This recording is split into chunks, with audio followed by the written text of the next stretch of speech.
Kids are taking over the kitchen, competing in a cooking competition. 12 elementary students from across the district were at River Ridge Academy today, cutting and stirring their way to be a champion chef. First place winner this year is Candace!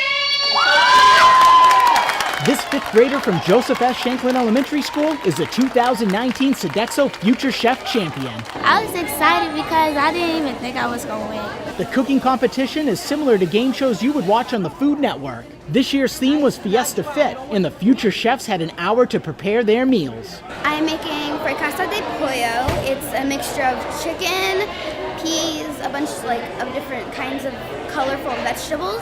Well, I'm making a pupusa that's made out of pork and cheese. I am making sunny side chili.